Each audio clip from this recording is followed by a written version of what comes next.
Okay.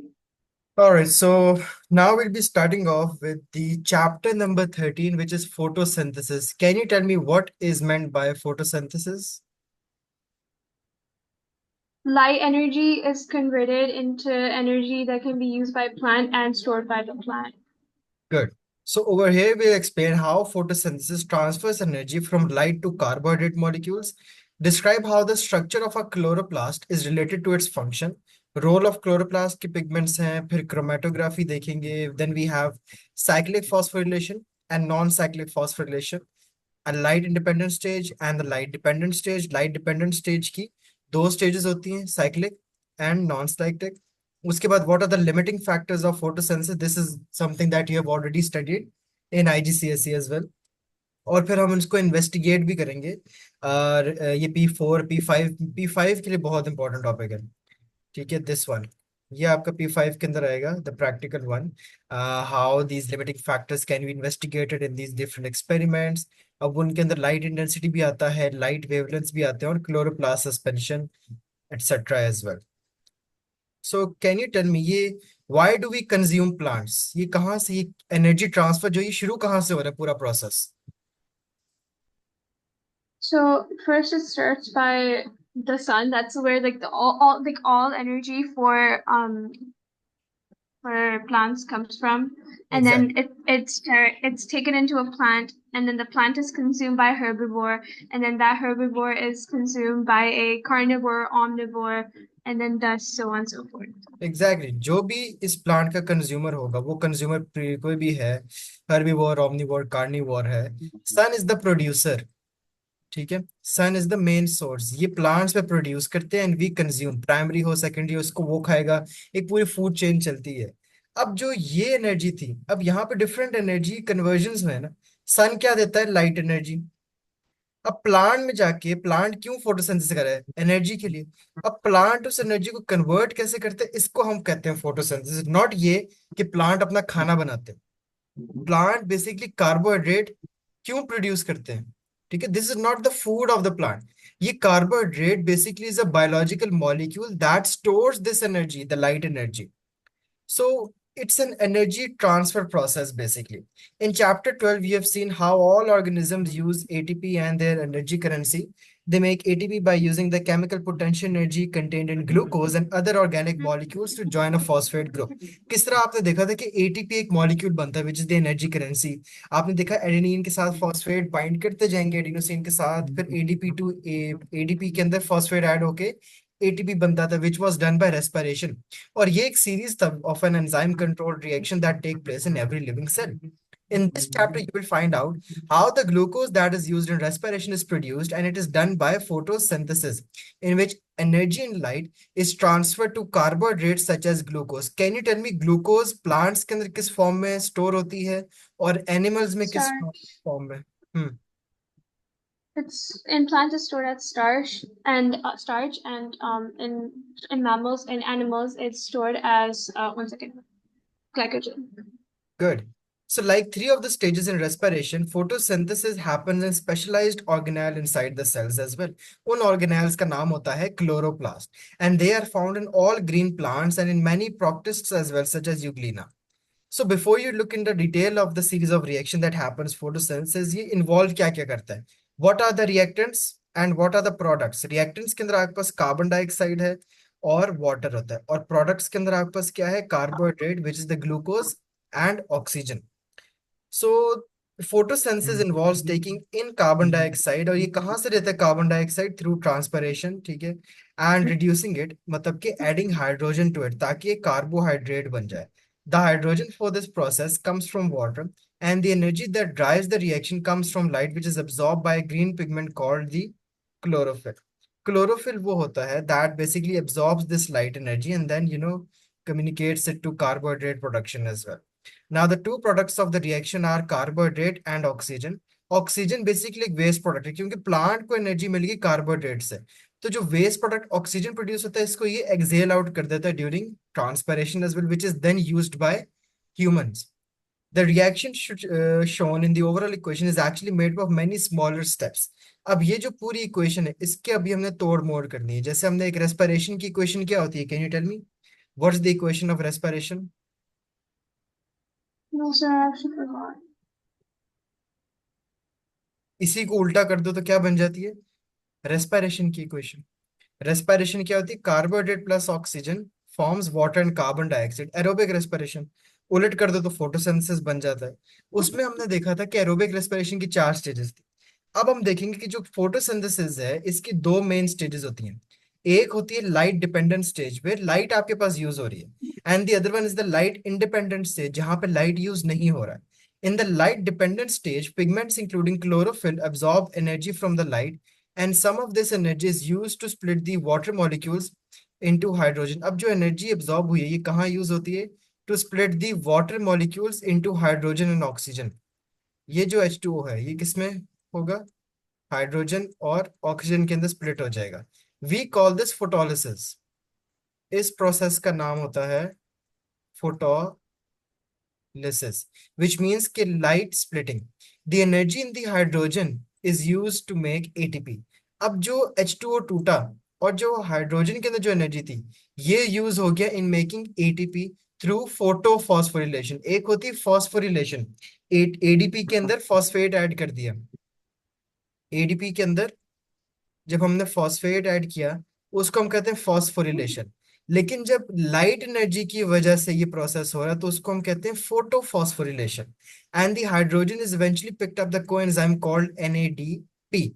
अब NADP क्या है, एनएडीपी एक नया है। जैसे हमने एनर्जी रेस्पिरेशन के अंदर एनएडी पढ़ा था ना, फोटोसिंथेसिस में एनएडीपी आपने पढ़ना है। तो ये जब हाइड्रोजन यूज हो जाएगा, इसने अपना काम कर दिया, इसने एडीपी के अंदर फॉस्फेट ऐड करा दिया, एटीपी बना दिया।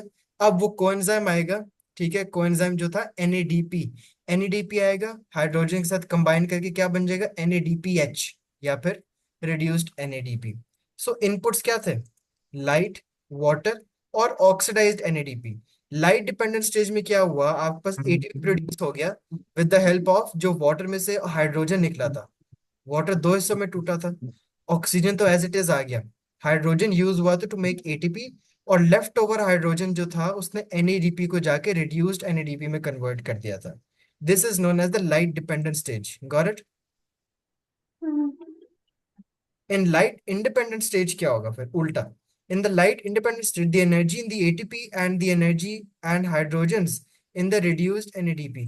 अब ये जो एटीपी प्रोड्यूस हुआ और ये जो रिड्यूस एनएडीपी प्रोड्यूस होता है ये यूज होंगे to reduce carbon dioxide and produce carbon dioxide. ठीक है, इसको अब हमने क्या करना है, इन्हीं दोनों को, ये जो प्रोडक्ट्स थे लाइट डिपेंडेंट स्टेज के, product 1 ATP and product 2 reduced NADP, इन दोनों को हम यूज करेंगे टू रिड्यूस कार्बन डाइऑक्साइड। और जब कार्बन डाइऑक्साइड रिड्यूस हो जाएगा तो क्या बन जाएगा आपके पास, carbohydrate. This stage is also known as the Calvin cycle. इस स्टेज को हम कैल्विन साइकिल भी पढ़ते हैं, और अभी हमने एक एक स्टेज बहुत डिटेल में पढ़नी है। Both the light dependent stage and the light independent stage take place inside the chloroplast. Section 13.2 looks at the structure of a chloroplast as well and how it is adapted for its function. So, what is chlorophyll? Chlorophyll is a green pigment that absorbs energy from light used in photosynthesis. Light dependent stage, on the other hand, is the first series of the reaction that take place in photosynthesis, and it requires energy which is absorbed from the light. Light independent stage is the final series of reactions that take place in photosynthesis. It does not require light but does need substances that are produced in the light dependent stage. अब light dependent stage तो मैं समझ आ गई थी कि जो आपके पास water था, water was first split into 2 parts, hydrogen oxygen। ये हाइड्रोजन यूज हुआ था टू मेक एटीपी। एटीपी कैसे बनता है, एडीपी और पी ऐड होंगे तो एटीपी बन जाएगा। अब हाइड्रोजन ने मदद तो कर दी, जो बचा हुआ हाइड्रोजन था वो कहाँ गया, उसने NADP को क्या बना दिया, NADPH। अब ये हो गया लाइट डिपेंडेंट रिएक्शन। अब जो ये एटीपी था और ये जो NADPH बना है ये अब आगे जाके कहाँ यूज होंगे, इन द लाइट इंडिपेंडेंट स्टेट जहां लाइट यूज नहीं हो रही। तो यहाँ पे जाके ये क्या करेंगे, they would reduce carbon dioxide to glucose और any other carbohydrate. Photolysis was the splitting of a water molecule। जो splitting of water molecule होता है we call it photolysis। lysis मतलब कि breaking, and photo means with the help of light। Photophosphorylation क्या होता है? Producing ATP using energy that originated as light. NADP, on the other hand, is a coenzyme that transfers hydrogen from one substance to another in the reactions of photosynthesis. And Calvin cycle is a cycle of reactions in the light-independent stage of photosynthesis, in which carbon dioxide is reduced to form a carbohydrate. यहाँ तक समझ आ गया? जी। So if you look at the basic structure of a chloroplast, you can see chloroplast consists of these starch grains. We have granum. Granum क्या होते हैं? जो thick thick thylakoid membrane sacs होते हैं ना, ये एक एक क्या है? These are all thylakoid membrane sacs. इस पूरे thylakoid membrane sac के एक पीस को हम नाम क्या देते हैं? ग्रैनम का। और अगर ढेर सारे ग्रैनम्स हो, एक दो तीन, तो उनको कलेक्टिवली हम कहते हैं ग्रैना। ढेर सारे हो गए तो ये सारे ग्रेना है। फिर राइबोसोम्स भी प्रेजेंट है। It is a double membrane structure. माया जो आपके पास क्लोरोप्लास्ट है, it is a double membrane structure. और कौन से ऑर्गेनेल्स डबल मेम्ब्रेनियस होते हैं?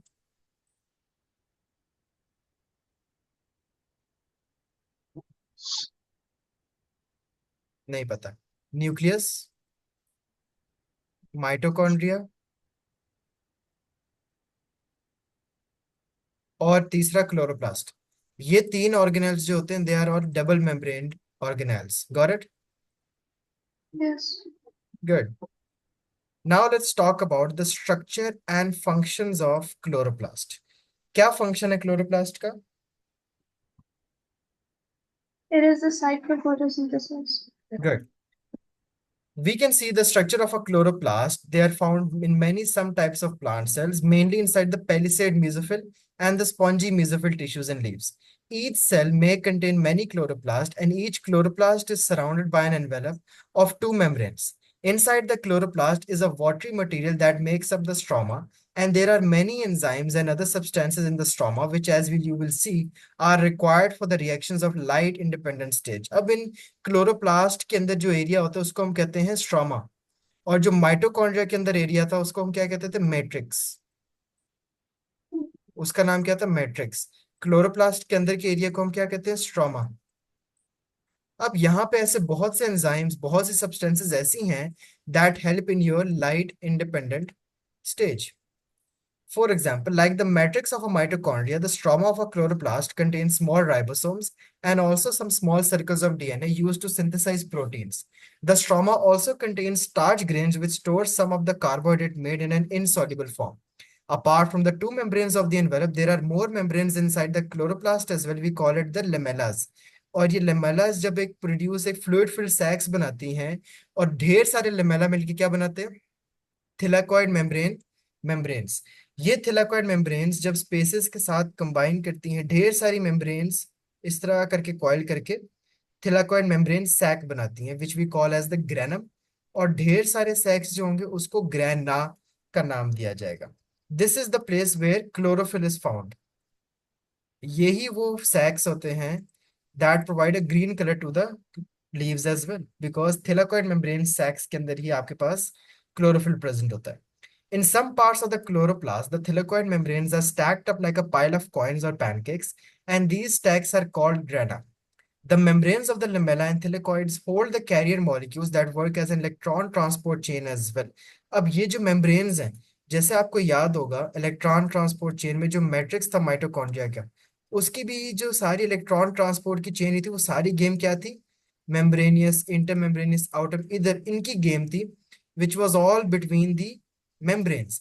यहाँ पे भी थिलाकॉइड मेम्ब्रेन्स भी कुछ ऐसा ही सिमिलर काम करेंगे regarding the electron transport chain. जहां दो मेम्ब्रेन्स आ जाती हैं वहां इलेक्ट्रॉन ट्रांसपोर्ट चेन हो सकता है। So what is stroma? जैसे माइटोकॉन्ड्रिया का मैट्रिक्स होता है, क्लोरोप्लास्ट का स्ट्रोमा होता है। The background material in a chloroplast in which the light independent stage of the photosynthesis takes place. Lamella are the membranes found within a chloroplast, and thylakoid membranes are the membranes inside a chloroplast that enclose the fluid filled sacs. The light dependent stage of the photosynthesis takes place in these membranes, or thylakoid spaces क्या होती हैं? The fluid filled sacs enclosed by the thylakoid membranes. Have you understood the structure? Yes. Good.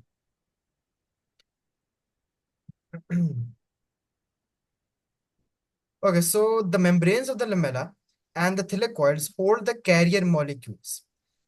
अब याद रखें chloroplast जो भी है वो भी आपके पास एक डबल मेम्ब्रेनियस स्ट्रक्चर है, और प्लस उसके अंदर भी मेम्ब्रेन्स हैं जिनको हम थिलाकोइड मेम्ब्रेन्स कहते हैं।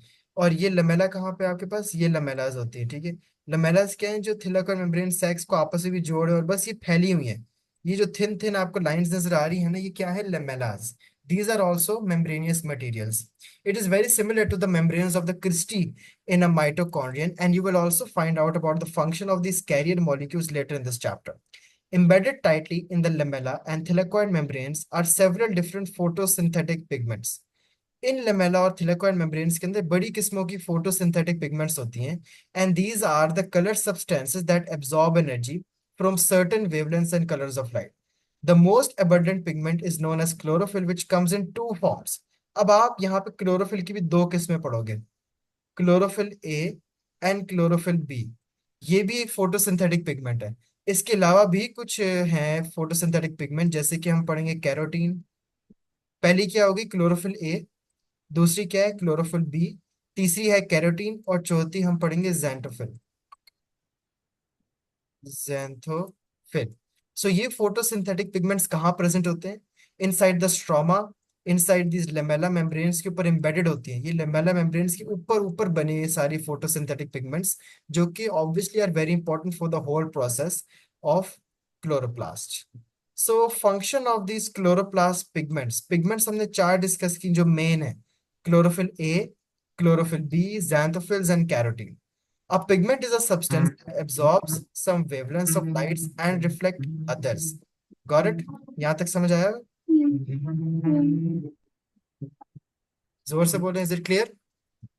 जी sir. Good. A pigment is a substance that absorbs some wavelengths of light and reflects other. The wavelengths it does not absorb are reflected back into the eyes. हमें pigments की एक कहानी पता है, हमने सोचा था बचपन में, आपने फिजिक्स में पढ़ा हुआ है, एक गाड़ी जिसका कलर ब्लू है, वो ब्लू आपकी आंखों को ब्लू कैसे नजर आ रहा है, क्योंकि सारी जो लाइट्स होती हैं they get absorb. Red light I absorb कर लेते ब्लू कलर, येलो लाइट आई एब्जॉर्ब कर लेते, ग्रीन लाइट आई एब्जॉर्ब कर लेगा, लेकिन जब ब्लू लाइट पड़ेगी तो ब्लू ब्लू को रिफ्लेक्ट करेगा और आपकी आंखों में जाएगा। तो हम ये कहते थे कि गाड़ी का कलर ब्लू इसलिए क्योंकि वो जब ब्लू लाइट उसके ऊपर आती है वो एब्जॉर्ब नहीं होती, रिफ्लेक्ट होकर हमारी आंखों में इमेज प्रोड्यूस करती है जो ब्लू कलर का ही होता है। Chlorophyll looks green because it absorbs red light and reflects green light. The majority of a pigment in chloroplast are chlorophyll A, chlorophyll B, and that is why chloroplast and the cells that contain them. तो chlorophyll का colour green क्यों है, क्योंकि वो सारे colours absorb कर लेगा सिवाय ग्रीन लाइट की, ग्रीन को रिफ्लेक्ट कर देगा। And the leaves in which these cells are form look green as well. अब क्लोरोफिल ए क्या है, chlorophyll A absorb slightly longer wavelengths of light. जो क्लोरोफिल ए है ये जरा लार्जर वेवलेंथ एब्जॉर्ब करता है then chlorophyll B which absorb smaller wavelength. Carotene भी एक ऐसी पिगमेंट है जो आपको क्लोरोप्लास्ट के अंदर मिलेगी which which absorbs blue light, and the range of these wavelengths absorbed by these pigments is shown known as a absorption spectrum, which is very very important in terms of your exam as well, that what is an absorption spectrum. The pigments in a thylakoid membrane are arranged in clusters known as photosystems. अब जो ये सारी pigments हैं, chlorophyll A, chlorophyll B, carotene और xanthophyll, ये भी अभी मजीद arranged हैं, और जिन तरीकों में अरेंज्ड है उनको हम कहते हैं photosystems. They are arranged in certain photosystem, and each photosystem is made up of a large number of pigment molecules plus some proteins as well. The pigments absorb energy from light and they channel it to a reaction center, and there are two types of photosystems. Photosystem भी आपको दो types के हैं, photosystem 1 and photosystem 2. So what are photosystems in which these four pigments, सिर्फ ये चार नहीं और भी होती हैं, but these main four pigments of photosynthesis are actually arranged in, किस चीज में अरेंज्ड होते हैं, फोटोसिस्टम में। और फोटोसिस्टम दो किस्म के, photosystem 1 and photosystem 2.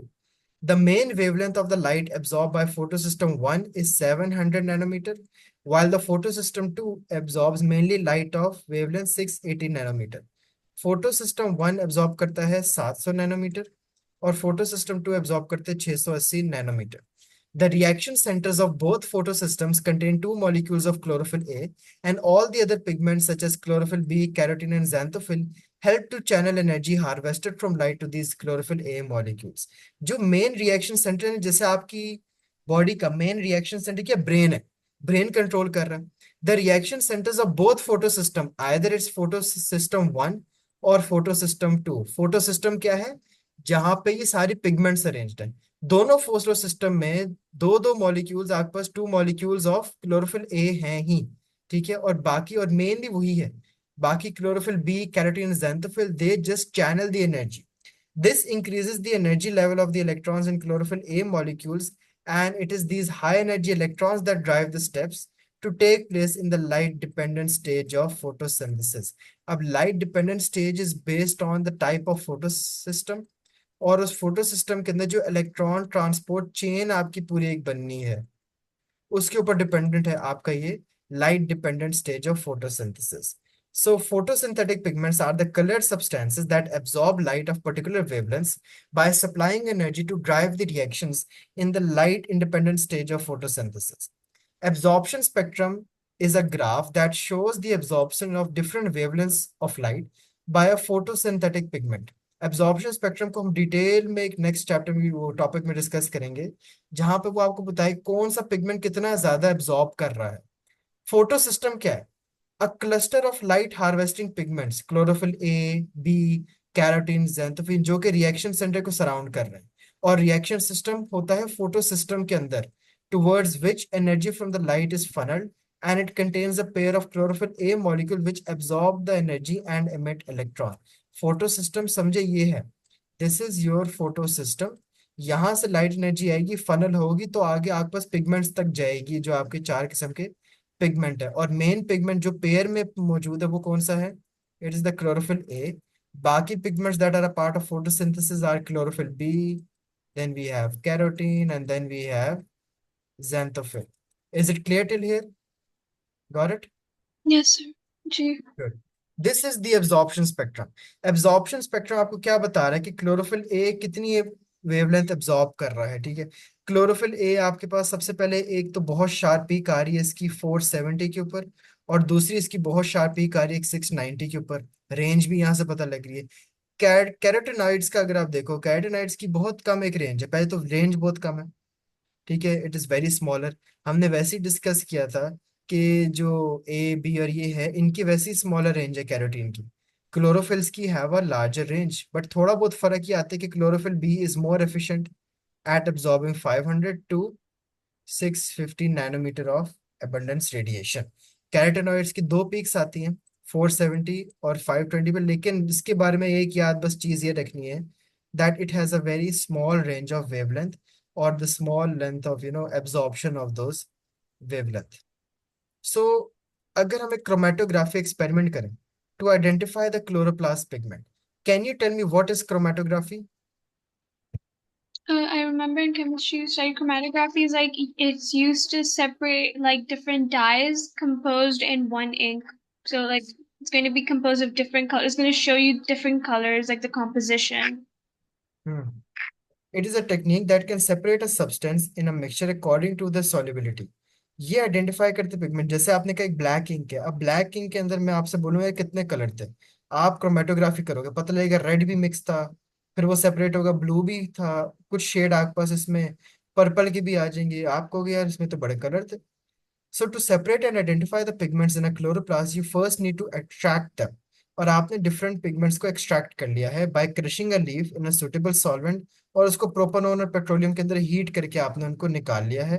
And once उन लीव्स को क्रश करना थॉइडली क्यों जरूरी है, ताकि प्रॉपरली वो डीनेचर हो जाए, उनके पिगमेंट्स आपके पास रिलीज हो जाए, और वो पिगमेंट का सोल्यूशन एक डार्क ग्रीन कलर का बन जाता है, ठीक है। ये आपके पास वो आ गया solution which is of dark green colour. Next, use a ruler and a pencil to draw a line about 2 centimetre from the base, जिसको हम बेस लाइन का भी नाम देते हैं। Can you tell me why is this base line drawn from a pencil?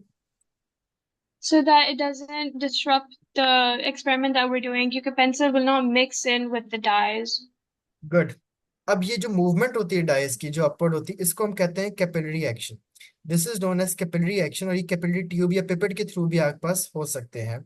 You can repeat the experiment over and over again, और आप reference points डाल दो।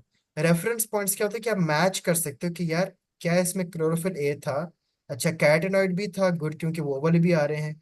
क्लोरोफिल बी वाला भी था क्योंकि वो वाले भी आ रहे हैं। जैसे एक ब्लैक इंक है, ब्लैक इंक दो स्पॉट्स बना देती है। अब रेफरेंस पॉइंट से मेरे पास रेड, ब्लू और येलो थे। रेड का स्पॉट यहाँ होता है, ठीक है, फिर जो ब्लू का स्पॉट यहाँ होता है और येलो का इधर होता है। तो ये मेरी थी जो मैं टेस्ट कर रहा था इंक। यहाँ से पता लगा that it doesn't contain yellow क्योंकि उसके सामने नहीं है।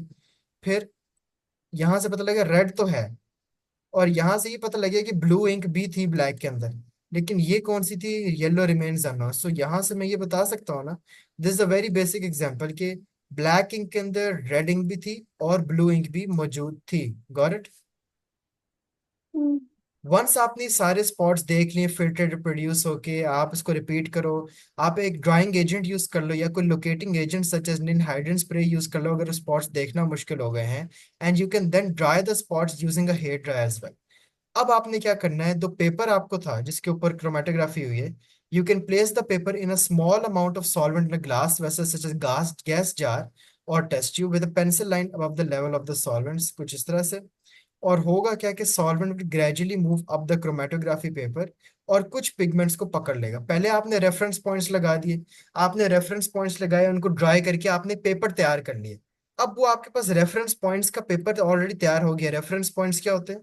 ऑब्वियसली जिनसे आपने कंपेयर करना है। ये तैयार हो गए हैं। अब इस पेज को आप डिप करो इस सॉल्यूशन एक्स के अंदर, ताकि उधर से पता लगे एक्स में कौन कौन से स्पॉट्स आपके पास प्रोड्यूस हो रहे हैं। कुछ पिगमेंट्स तेज भी ट्रेवल करेंगी, कुछ पिगमेंट्स आहिस्ता भी ट्रेवल करती हैं। What is the difference main क्या होते हैं, is the solubility. Chromatography is all based on solubility. It is a technique that can separate substances in a mixture according to their solubility in a solvent. जो ज्यादा soluble है वो ज्यादा faster capillary reaction के through up the paper travel करेगा. And when the solvent is close to the top of the paper, take the paper out of the solvent and use a pencil to mark the position reached by the solvent. This is the solvent front, जहां तक maximum आपका solvent जा रहा होता है. So if I make a paper over here, ठीक है, ये आपके पास सॉल्वेंट के अंदर डिप हुआ हुआ है, पेंसिल लाइन थोड़ी यहाँ बना लेते हैं और ये सॉल्वेंट फ्रंट है। यहाँ तक आपका सोल्यूट आ रहा है। बेस लाइन से लेके सोल्यूट तक we can call distance X, और बेस लाइन से लेके सॉल्वेंट तक we can call distance Y. Now to compare these different spots और ये किसको बिलोंग कर रहे हैं, किस पिगमेंट के हैं, we use R F values. R F value का जो फॉर्मूला होता है that is distance travel by the solute over the distance travel by the solvent. मतलब कि So, एक्स ओवर वाई वाला distance, X divide by Y करोगे, आपके पास वो प्रिसाइज आर एफ वैल्यूज आ जाएंगे of the different pigments depending on the solvent you use. However, in general, carotenoids travel almost as far as the solvent front and their RF value is therefore close to 1। फिर chlorophyll आते हैं और फिर आपके पास chlorophyll भी उधर ही produce हो जाएगा। Here you can see the diagram of the action spectrum, जो कि आपको रेट ऑफ फोटोसिंथेसिस बता रहा है at different wavelengths of light. क्योंकि अगर आप चाहते हो कि आपको बेस्ट फोटोसिंथेसिस हो, तो आपको चाहिए कि आप उसी वेवलेंथ ऑफ लाइट पे फोटोसिंथेसिस करवाओ जो वेवलेंथ ऑफ लाइट आपकी पिगमेंट्स को पसंद है। ऑब्वियसली अगर आपकी क्लोरोफिल की डिफरेंट पिगमेंट्स को जो वेवलेंथ पसंद नहीं होगी, उस पे आपका रेट ऑफ फोटोसिंथेसिस ज्यादा क्यों होगा? You would expect the action spectrum to be related to the ability of the various pigments in the chloroplast to absorb energy from different wavelengths of light. Look back at the absorption spectrum which shows this. अब आप यहाँ पे देखो कि at wavelength 450 कितना ज्यादा rate आ रहा है फोटोसिंथेसिस का। एंड देन अगर आप देखो 700 के ऊपर there is another very high rate. उसके बाद 680 के ऊपर ही पीक आ रही है। अब जो 700 के ऊपर हो रहा है ये आपका गेस होगा कि यार ये तो क्लोरोफिल फोटो सिस्टम ए के अंदर, फोटो सिस्टम वन के अंदर हो रहा होगा। और ये जो आ रहा है 680 पे, ये आपको हिंट दे रहा है कि ये फोटो सिस्टम टू में हुआ है फोटोसेंसिस। क्योंकि अगर आपको याद हो, photo system two works best at 680 nanometer and photo system one works best at 700 nanometer. और ये एक एक्शन स्पेक्ट्रम है जो कि आपको इसकी हाई वैल्यूज ही पता होनी चाहिए। How are we going to use it in the further topics और क्वेश्चंस, वो आपको समझ आ जाएगी क्वेश्चंस करके। अभी शायद मुश्किल लग रहा हो कि क्या चीज है action spectrum and all of that, but are F value is the number that indicates how far a substance travels during chromatography, calculated by dividing the distance traveled by the substance by the distance traveled over the solvent। और ये are F value her substance की specific होती है। तो जो भी answer आएगा मैं उसको एक टेबल से मैच करके देख लूंगा। Action spectrum, on the other hand, is a graph showing the effect of different wavelengths of light on a process. For example, the rate of photosynthesis भी जो है वो आपको यहाँ से नजर आ जाता है from an action spectrum.